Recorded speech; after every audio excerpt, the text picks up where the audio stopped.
Hi, I'm Bowen Lee, and this is Asian American Storytopia.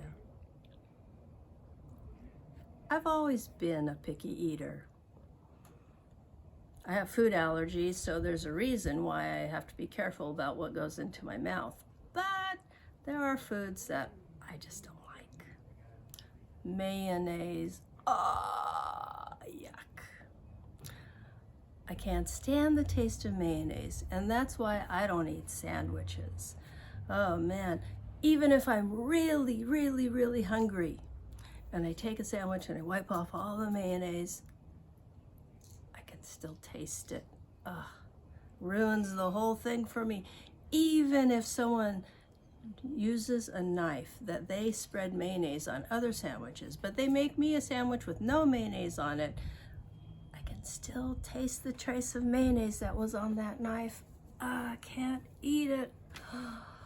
Oh, my cousin once made a chocolate cake with mayonnaise and she didn't tell me.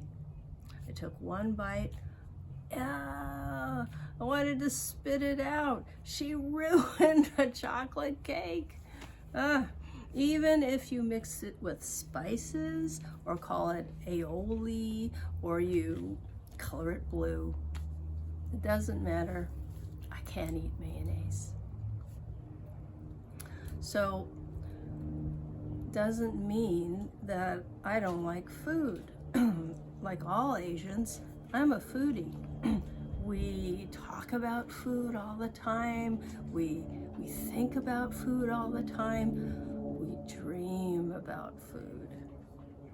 And it's like, it's so important to Asian people, this food thing. So like, in Chinese, we even greet each other we say hello by saying 吃饭了, which means, have you eaten? And go figure, there's 2 billion people in China. Yeah, we're gonna think about food all the time. How are you gonna feed all of those people?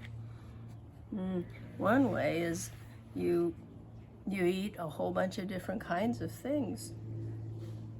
So I grew up eating birds' nests and jellyfish.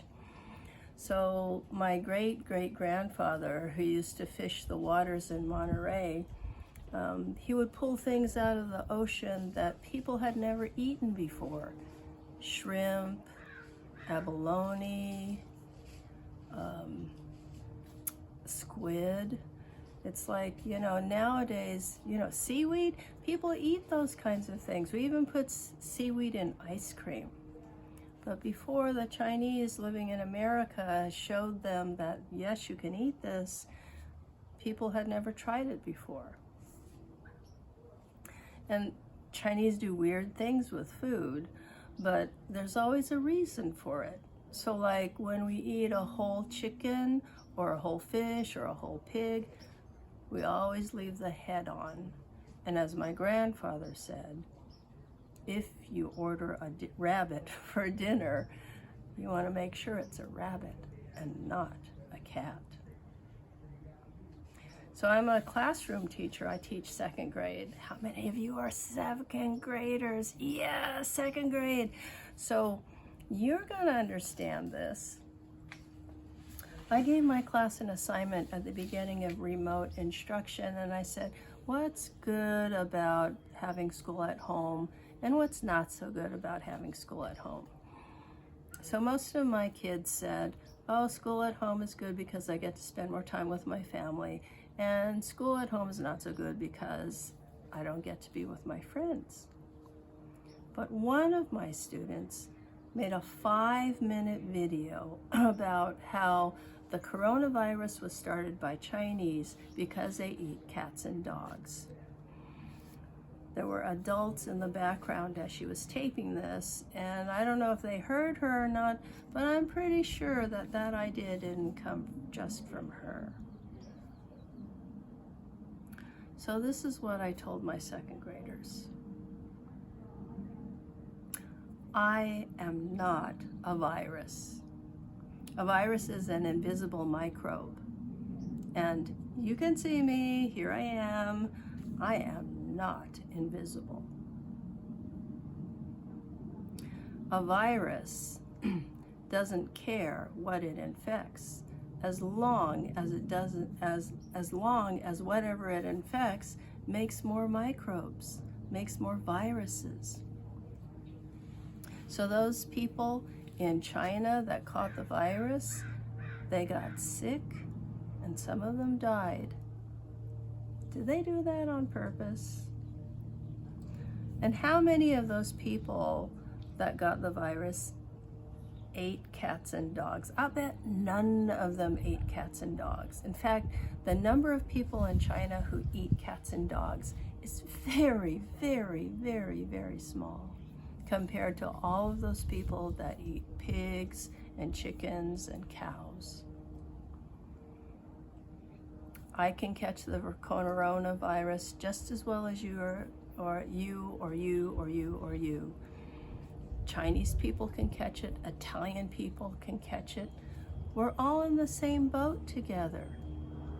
So it's like you can make it worse by blaming people for it, or you can help by stopping to spread the virus.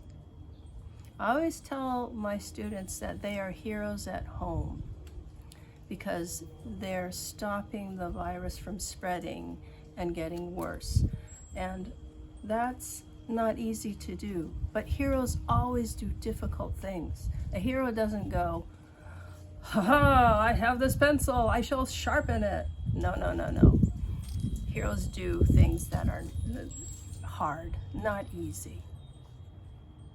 And this pandemic, staying at home during this pandemic is very difficult. Getting through this pandemic, this stay at home, this shelter in place, it's difficult for all of us. But we can all be heroes doing this difficult thing. We have to stick together. So, heroes do difficult things, and you are the hero of your own story. And what a great story that is. This is Bowen Lee for Asian American Storytopia.